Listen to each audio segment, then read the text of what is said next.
You're listening to TIP. On today's show, we have investment legend Ken Fisher. Ken's a multi-billionaire listed on the Forbes 400 and the founder and chairman of Fisher Investments. Ken is the longest contributor running portfolio strategies for Forbes magazine, and he was named one of the 30 most influential people in investment advisory by the Investment Advisor magazine. Ken's firm manages over $100 billion, and we could not be more humbled and honored to share some of his ideas with you today. So let's go ahead and dive in.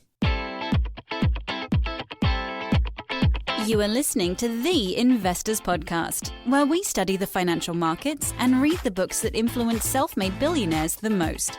We keep you informed and prepared for the unexpected.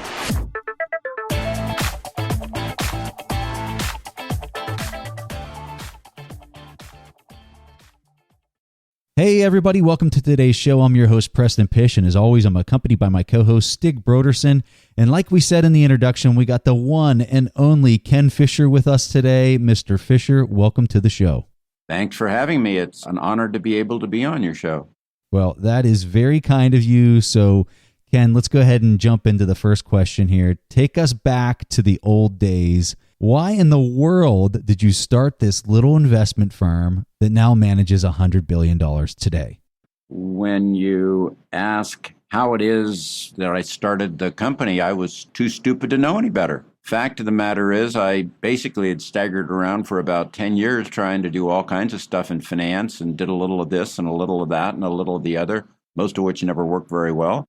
My goal became increasingly over time to be just an investment advisor, asset manager. And in the process, I started with low expectations, which is good, and literally didn't have some great big vision. I'm at that point in time mostly just trying to stay alive.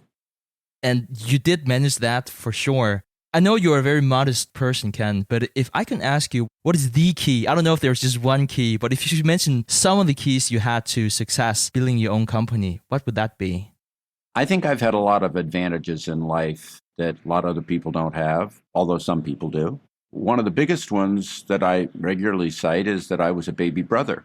Being a baby brother always made me think about all parts of life as the one that doesn't have the power, that doesn't have the experience, that doesn't have the size. And in my case, my older siblings were just simply smarter than me. So that gave me another thing to cause me to think about how I had to think about things that I wanted, that I thought were good, that weren't more or less what my superior direct competition wanted, because if I went up against my superior direct competition, which is most of the big players in the marketplace, I'd lose.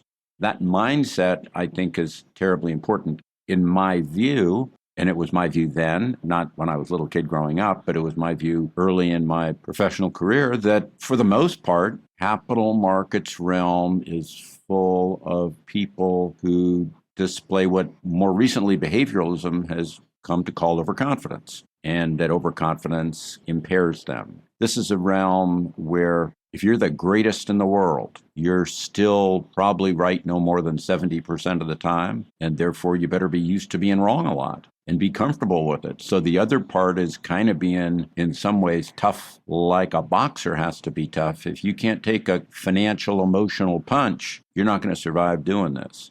So the one part is to not let your ego get in the way. The other part is to take a punch. And then I think the third part is to come to learn who you really are, yourself. Because capital markets are a very expensive place to learn that. They'll always be wanting to teach you that. I've long used the phrase that the markets are what I call the great humiliator, whose goal is to humiliate as many people as possible for as many dollars as possible for as long as time as possible. And the bigger and the more successful you are, the more the great humiliator wants to get you. The great humiliator does want to get you, wants to get your mother, wants to get your kid. But more than anything else, the more successful and bigger you are, the more the great humiliator wants to get you. So you're always up against that. And there's an age-old saying, which is that the market's a place where a person with experience gets some money and a person with money gets an experience. The fact of the matter is that's that part about knowing who you are. That's definitely true. Ken, $100 billion to manage, that's clearly a lot. But you also have the viewpoint that it's not a disadvantage, which is really surprising because we often hear that from money managers that just $1 billion might be a disadvantage to manage compared to What they used to. Could you please elaborate on that?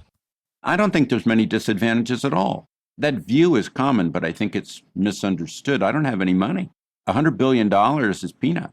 I mean, I've got less than 0.1% of the market that I address, any way you measure it. And now, mind you, that could be different. Most of what we do is aimed at the world stock market. I mean, if I was trying to throw $100 billion at microcap stocks, it'd be impossible. But aimed at the world market, I'm a little peanut. The retail investor, if they sell short, don't get paid cash for that. They don't get interest on that. We do that for our customer, we do. Why? Because otherwise we won't do it through that source. You use scale like a weapon. You want to use scale like it's a big club that you can beat the critters along the path over the head with. Why do you think there is this misconception? And why do you think so many managers are talking about that as a disadvantage? Most people think of investing like a practice, like a doctor's practice or an architect's practice, where there's a set of skills you have and you hone the skills in a specialty category, like you're not just a doctor, but you're an orthopedic surgeon. And as the orthopedic surgeon, you really don't deal with people's noses, you deal with their ambulatory system. Now, when I think about that, most folks, in my opinion, started off with a false assumption. I started off when I was young with the same false assumption. You come to like a certain kind of thing and you think it's better.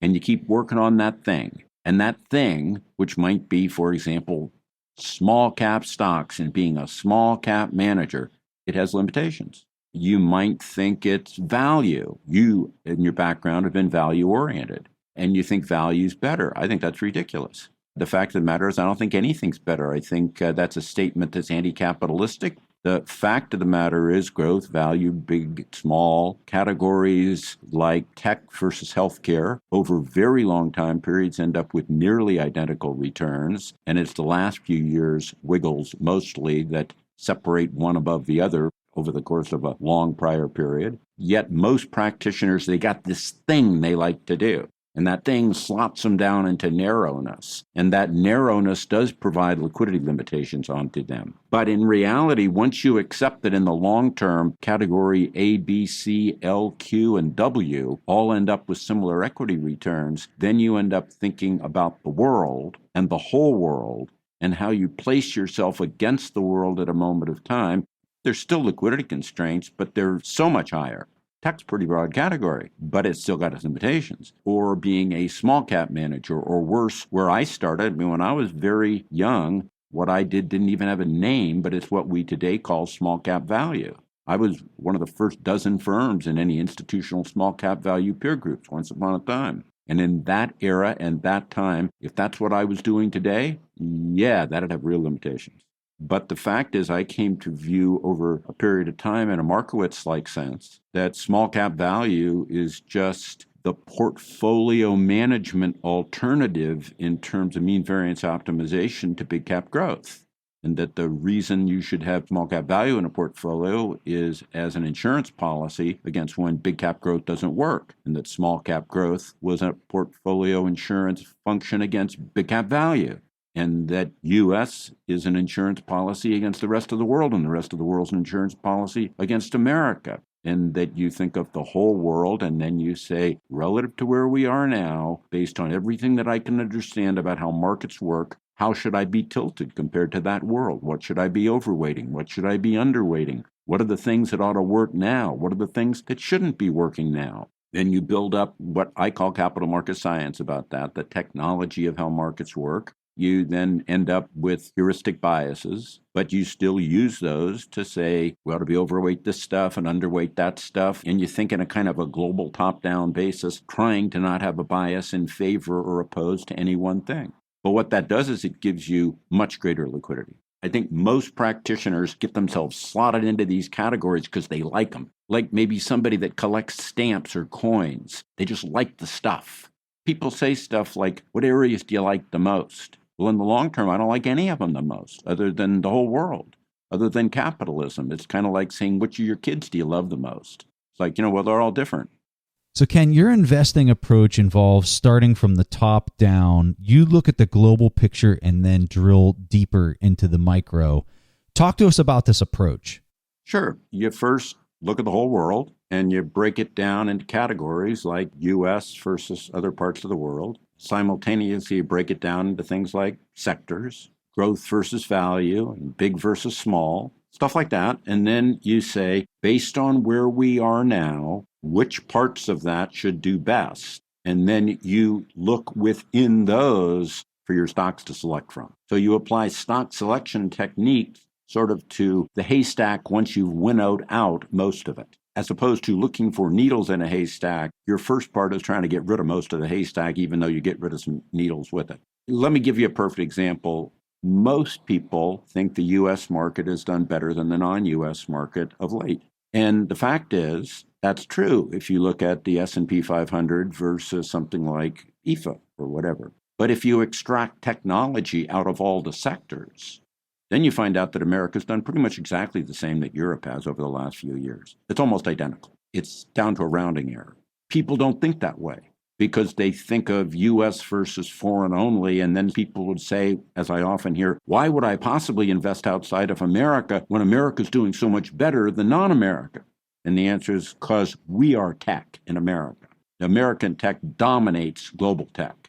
Other than the tech, we're not really doing better. I mean, yeah, you could be American only if you were tech only. And again, that'd be so concentrated that if you were wrong, you'd be dead. And then you say to yourself, okay, let's say I was American only. Then I'd have tech in there. Let's say I was American only and tech only. Now you get down to other questions like, well, is it time for big cap and small cap? And intuitively, in this period, big tech has done better than small categorically. So trying to fiddle around with little tech is kind of silly. But on the other hand, once you get down into really big tech, since really big is actually really big, because the dollar weighted average cap of the world is like $235 billion. Once you get to that point, then you're really talking about a relatively few stocks to pick from. Now, then there's a time to apply stock picking to those relatively few stocks. But you've just taken this haystack and winnowed it down on simple notions like when's the time to do big, when's the time to do small, when's the time that tech should fit in, when's the time that tech shouldn't fit in. Then I've got my biases based on what I've learned in my life as to how I think that works. And I end up having those biases and I have to rethink all that stuff all the time. The simple fact is, the way I would think about the world always is take the whole world and look at what it is and look at how it breaks down into these categories. And then say, what are the categories that should be working now and why? And then once I've winnowed the world down to the categories that should be working, then I do my stock picking there. If I'm dead wrong and those categories don't work, what would be the parts that would work really well? Let me buy them knowing that I hope they actually lag. They're like my insurance policy. I always want to buy some stuff that does badly, because if that stuff does badly, it means the things that I thought would do well did do well. You got to always have some counterbalance, a counterweight that will protect you if you're wrong. But you start with this top-down view. What is the world? What should do well now? You don't have to be a genius to know that traditionally in bull markets, as the bull market gets older and older and older, fewer and fewer stocks lead the market higher. Said otherwise, in the vernacular, breadth narrows. So you say to yourself, when you're at that stage where breadth should start narrowing, what should it narrow into? And you want to be overweight there. But once you're getting into the area that it should narrow into, if you think about it, the stock picking is picking among fewer and fewer stocks. That doesn't make the stock picking any less valid. Why do you want to go fishing in the whole lake when you know that 80% of the fish are over in one part of the lake? They might go to another part of the lake at a different time, kind of like in the morning they like this part of the lake, and in the afternoon they like that part of the lake. But you want to go where the fish are. You don't want to be fishing where the fish aren't, on the hopes that you might catch one big one out in the middle of nowhere. I'm curious about what you learned from this cycle with your long experience that you haven't really encountered before.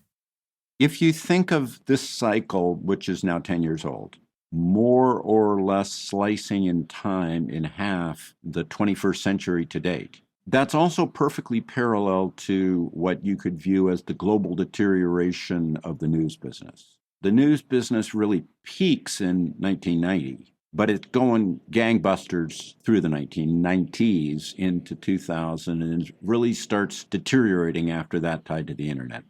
Since then, the news world has become much more what I would call stubborn to hold on to false stories. And that actually becomes a form of an arbitrage opportunity. These things they start saying them. They say them over and over again. Not always, but sometimes blatantly wrong. And they keep going. And as they keep going, that keeps pushing people who don't know any better to keep believing that story. And as that goes on, you can bet against that. That's something that I don't really think existed much in prior cycles. In prior cycles, the news tended to follow reality. It didn't predict reality. It wasn't always right, but it tended to adapt better over time. And now I don't think it does. I'm not really sure, but that feature, you can see this, I do a lot of things overseas. I spend a lot of time overseas. And in almost every country I'm aware of, all the major countries of Western Europe, this function is very siloed by country. That is, inside the countries. Spain, Italy, Germany, a little bit less in Germany, but mostly in Germany. France, you come from Denmark, with Borsen, which is the greatest paper in Denmark, in my opinion, by far. This function of holding on to older ideas once you should have figured out they were just dead wrong, it keeps going, and I think it's an arbitrageable opportunity. Interesting. So in continuation of that question, I'm curious about the biggest change you've seen over the years in the stock market. So not just this cycle, but just over your investment career. The biggest change has been that technology has allowed pricing to bifurcate. When I was very young, you had New York Stock Exchange fixed commission rates. Everything was very expensive. Today, there's things that are very inexpensive as a long-term result of Mayday. But then you also have things that are very expensive. So we've got the whole world of 2 and 20 stuff. And then we've got the stuff that's discounted down to next to nothing and, funds that you buy at very low basis points. That world is just average fees. I don't believe have budged at all. You hear a lot that fees are down. Fees aren't down. Fees have just spread out from the middle and pancaked. You've got these very high fees on one end, very low fees on the other end, and in the middle, there's less players. But that all just comes from technology. I'm saying that technology has been the biggest change over the last 40 years. Sounds trite to me, but it's true. Ken, I had the pleasure of reading your book, Beat the Crowd, and we'll definitely make sure to link to that in the show notes. It's a fantastic book. In that book, you talked about why we as investors should think differently. That's not the same as thinking opposite the market, or at least it's not necessarily the same as thinking opposite the market. What did you mean by that? Well, in its simplest sense, Stig, the conceptual framework of the market is that it pre-prices all widely known information. And I think probably all your viewers know that. If you take all widely known information and you agree with the consensus views on that, you're agreeing with what's been pre-priced and you can't possibly succeed. The notion of betting on what's been pre-priced is kind of stupid. Then there's this other ilk that existed long ago, which would call itself contrarian. The fact is, in that vein, contrarianism was often thought of as if everybody believes something will happen, the reverse will. That also, to me, seems to be kind of stupid. And by that, what I mean is markets pre-price, but with a wide variance around that. Think of it more like the face of a clock. If everybody thinks noon will happen, it does mean that 12:30 and 11:30 won't happen. That's all been pre-priced. But 3 o'clock might happen and 9 o'clock might happen, or the reverse, 6 o'clock might happen. If you were just the contrarian and you could see that everybody thought noon was going to happen, you'd be wanting to bet on 6. But in reality, 3 could happen, 9 could happen. What the market pre-prices lets you know a bandwidth of the possibility spectrum that you should assume won't happen in the marketplace because it's been pre-priced. But outside of that bandwidth, anything else can happen. It helps you figure out correctly part of the possibility spectrum to refute, to repudiate, and then think of, out of all the other possibilities, what's most likely, and that's where you go. Knowing, again, as I said earlier, you're going to be wrong a lot, so you got to be prepared for what to do if you're wrong. This is the reason why I don't bet too heavy, because if you bet too heavy and you're wrong, you die. You got to say to yourself all the time, here's what I think is going to happen, so here's where I place my bet. And if I'm dead wrong and all that stuff won't work, what would do really, really well then, and let me own a little bit of that, because I got to protect against being wrong. because I'm going to be wrong a lot. So keeping that in mind, Ken, I know you have some very interesting thoughts on big tech and who's buying into big tech at the moment. Could you please elaborate? For very basic reasons, this is a very long expansion. It is the kinds of stocks that people buy late in an expansion are different than what they do early in an expansion. What they typically buy late in an expansion is exactly what tech is at this moment in time. If you think through the period after 2000 until 2009, tech lagged pretty much the whole way because it got too carried away before. It's not as carried away this time as it is then. But the fact is, this category, like all others, will have its day in the rain, and now it's having its day in the sun. This is a cyclical event that feels like it goes on for a long time because this expansion goes on for a long time, and the expansion goes on for a long time because the average annual returns are low, because the average annual growth rate of the world has been low in real GDP. There's a whole lot of reasons for that, but we've had this longer, grinding, slow expansion, which has led to the longer, grinding, joyless bull market. But late in a bull market, think of it like this. The new entrants into the late stages of bull market are people who were too afraid to own anything before. The things they buy that push the market toward its final top aren't the riskiest things in the world. They were too afraid to own anything before they were buying their initial stocks, and they want to buy things that they see as for the future, leading names they know, things they know will be around in case they're wrong, things that feel like, even if I'm wrong, I can't go that wrong. So what do? They buy the kind of growthy global names they know. In some different cycles, those could be parts of consumer staples.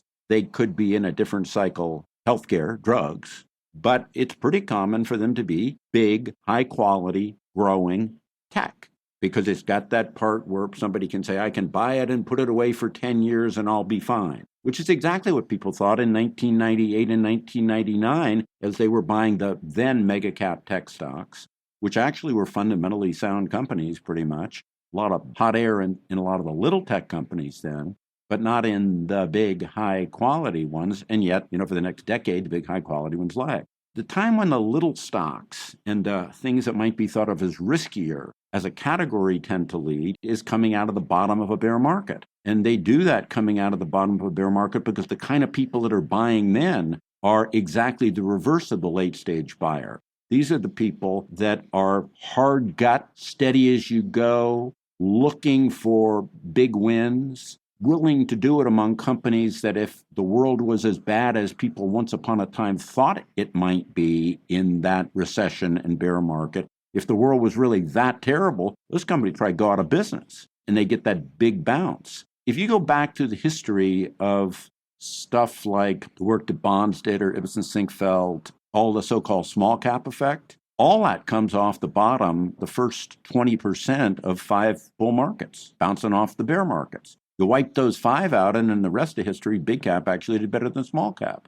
Since the beginning of measured data, small's done better than big, but it's done it in these little bursts, which is the time categorically when small does better. It's the reverse of that late stage. The nature of the buyer pushing the market is the nature of a different kind of a buyer. But I don't think tech's secular at all. Do I think technology as a fundamental underlying proposition in our culture will keep evolving and improving and providing benefits to human beings? Yes, I do. But the stocks move in erratic streaks, and I don't think that's going to change. We're going to have a bear market someday. And when that bear market comes, the categories that have led the most toward the end of this bull market will lag badly and early in the next bull market. Do you see a secular trend right now that is not appreciated by the market or highly underappreciated by the market? Every year for years now, when you get to the end of the year and you look at polls for what should happen to long-term interest rates, they always think long-term interest rates should go up, which was what they thought at the beginning of this year. And every one of those years they've been wrong. And the same people keep being wrong over and over and over again. And they never stop and say, I must think about this wrong. Why am I thinking about this wrong? Now, actually, if you just kind of added globalism to it, Milton Friedman described exactly how to think about this when I was a kid. That function, the traditional concept of measuring long-term interest rates as a function of a real rate and inflation premium and measuring that against the growth of the broad quantity of money as a very simplistic structure is one you almost never hear anybody talk about. And Friedman would have said when I was a kid, did say, that central banks keep thinking they can deal with the world by fiddling around with interest rates, which they can't, but they'll keep doing it anyway. When I was a boy, and I was in my mid-20s, there was a kind of a general concept every Wednesday when inflation was on the rise. The people would be fixated and focused on the weekly Fed release of the quantity of money numbers. Now nobody looks at quantity of money numbers, hardly at all. And that part is one. There's so many people that kind of seem to think that excess debt is always the thing to be looking for. And I think that's almost never right. Could it be right sometimes? Yes. But this fixation is a form of a fixation. I'm just going to go off on a tangent for a second relative to your question. Another trend, if you think of Fathom correctly, there's clearly a bubble building that nobody sees in three intertangled categories. One of them is ESG. The other is infrastructure investing, which is, again, institutional in its nature. And the third is impact investing. And those three are entangled because different categorical buyers do them in different ways. That isn't in any imminent risk of that bubble blowing now, but when we get the next downturn, it will blow, and it'll make all things worse by about another $1 trillion, I'd guess. The $1 trillion is a round number, guess, not any kind of precision. But you can see $1 trillion that's gone into that category stupidly. Right now, everything seems to me to be a pretty peachy keen world overall. So Ken, earlier you mentioned that even the best investors might only be right 70% of the time. I'm curious, when have you been most certain about something that you were proven wrong about? I mean, in 2007, I did not see... So I think about that period differently than most people do. I am categorically of the view that the cause of it was Financial Accounting Standards Board rulings and International Accounting Standards Board rulings, FAS 156 and ISB 156, which is the mark-to-market accounting rules. Mark-to-market never should have been applied to that. It wiped $2 trillion off of global banks' balance sheets in 12 months. That write-down on the bank balance sheets was huge compared to actual problems with mortgages. If you just take the money value of mortgage default increase, it's something less than 10% over that period of the mark-to-market accounting write-downs caused by that. And when the banks have to write off their balance sheets by $2 trillion, they constrict their lending. And I missed that completely. I figured it out in October of 2018, and by then it's too late. What do you think is your main biases that you have as an investor? And knowing that, how do you guard yourself against them? Well, I think the answer to the latter part of your question is not very well. To the former part of your question, I pray at the altar of the high holyism, capitalism. Because I pray at the altar of the high holyism, and I believe capitalism is such a beneficial thing in our world, and the creator of almost all good things for humans, other than what you could think of otherwise as love. The reality of that is the representation of that is the ownership of equities. In the long term, the ownership of equities is a blessed thing because it's the ownership of the businesses that engage in capitalism. That could be owning these kind of businesses or those kind of businesses. And we've already been talking about there's a time to own this and a time to own that.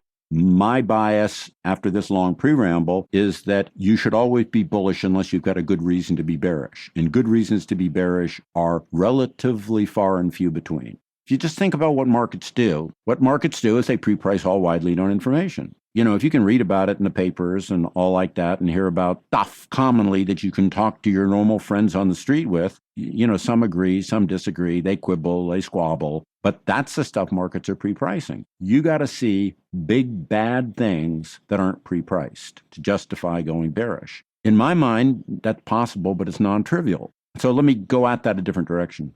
We got an $80+ trillion global GDP. In a relatively normal time like this, we're growing globally at about 3% a year real growth, with some countries higher, most countries lower. But some of those countries that are higher are big. America's big, China's big. Forget about the exact number. I don't care what the exact number is. You get that real growth rate. And then you got a tiny little bit of inflation worldwide. You put that together, and maybe that's nominal GDP growing at 4% a year. So 4% a year on an $80 trillion GDP is $3 trillion of nominal GDP growth. So to turn that into recession, you got to have bad stuff that's bigger than $3 trillion. You're not looking for little stuff. You get upset about 100 billion here or there. That's, you can add it all up with your adding machine, but it's just drops in the bucket. You got to have big, bad, ugly, and not pre-priced to take a bull market down. And so that's what you're looking for. It's not trivial.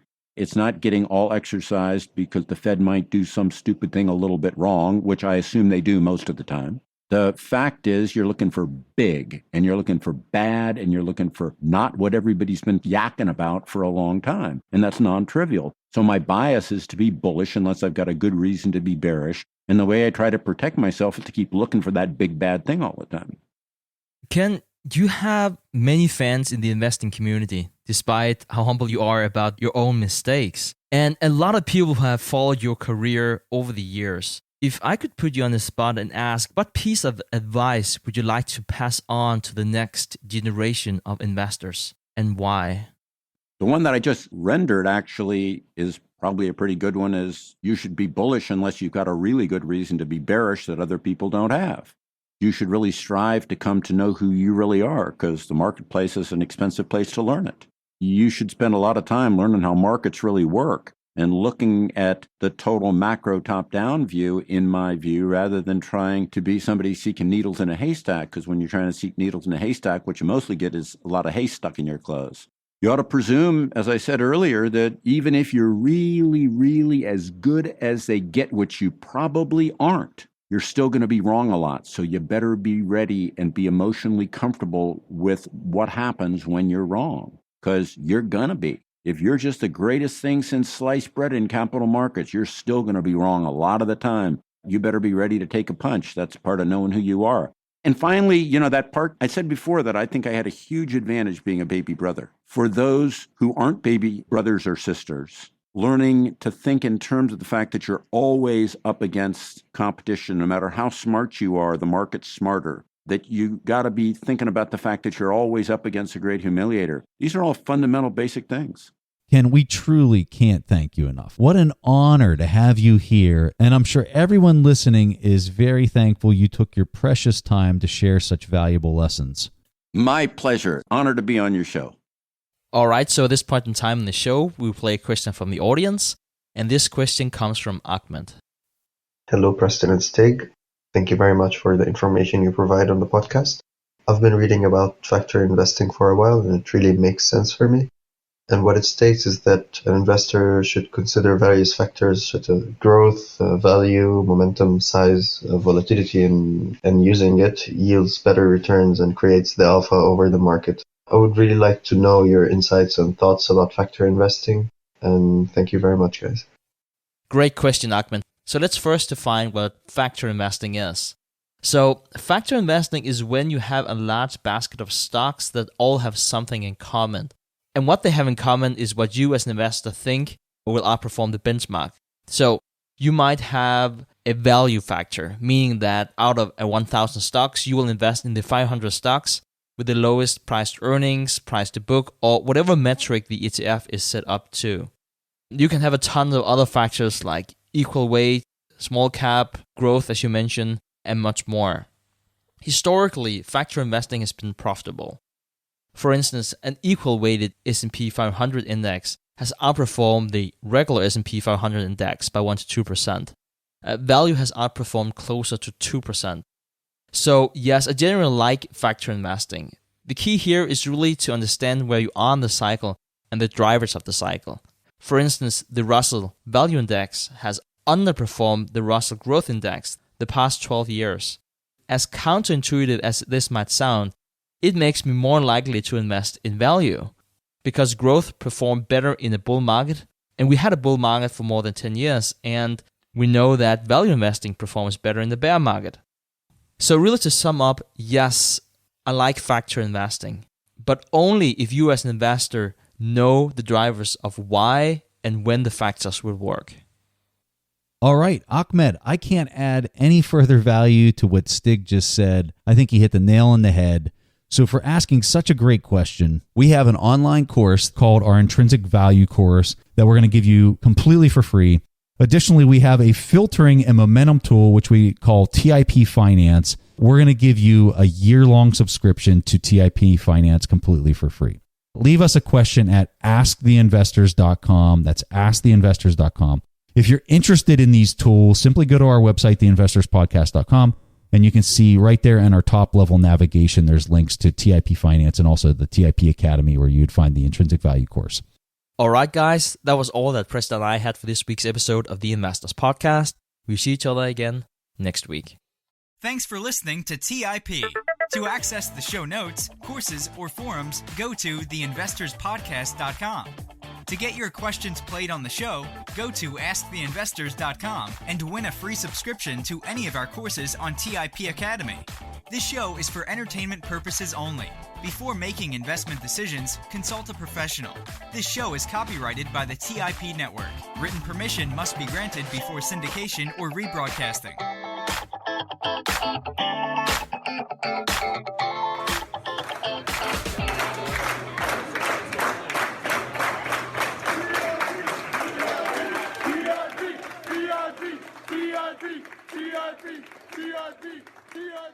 TIP.